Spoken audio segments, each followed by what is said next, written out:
Megamind, movie review. So this movie may not be Citizen Kane, but it sure is a lot of fun. It's got a really good premise. What is life like from the supervillain's point of view? And if the supervillain ever happened to win against the hero, what would he do next? Maybe this premise seems a little bit obvious in retrospect, but it was something I never thought about before, and yes, in retrospect, it does have a lot of comedic potential. So the way supervillains are often set up, not always, but often in the comic books, is that they exist purely to antagonize the superhero. So, you know, at least in many of the stories, Lex Luthor or the Joker or somebody, their only reason to exist is to antagonize Superman or to antagonize Batman. So, if they were to finally win and beat the superhero, then what would be their purpose in life? They would all of a sudden have no purpose in life the minute they achieve their goal. So this movie takes that rather interesting premise and runs with it successfully. Yeah, you know, a lot of these gimmicky movies start out great, but then aren't able to carry it for the whole length of the film.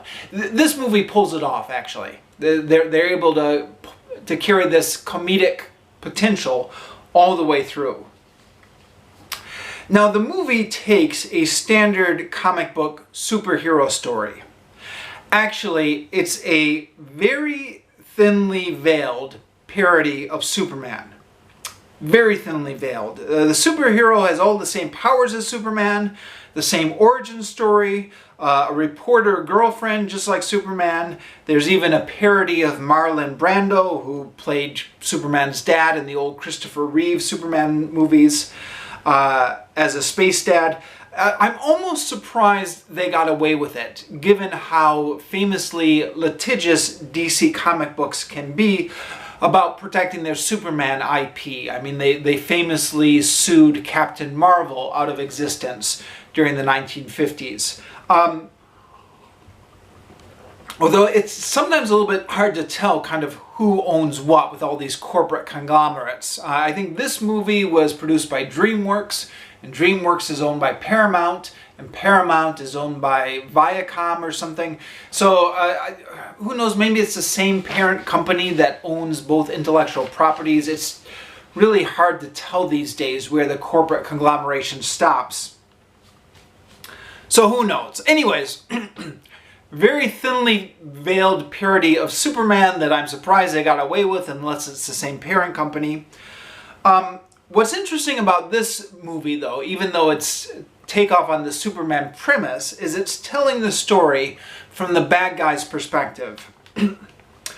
Of course, by now, it's nothing new to try and deconstruct superheroes or parody superhero movies. Some of this movie is reminiscent of The Incredibles.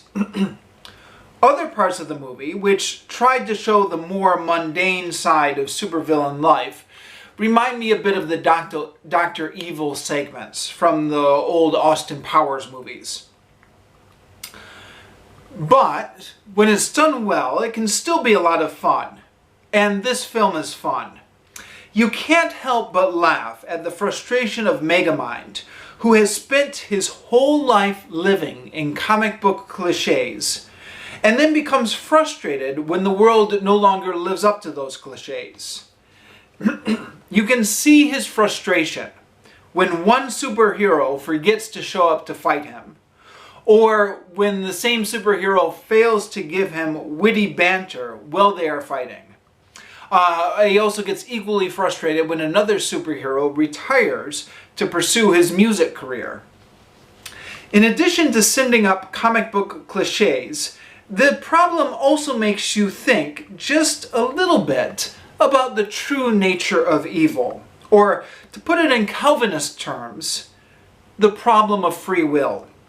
Now, it doesn't really get into any in-depth discussions, but then you can't expect a 90-minute movie to do that.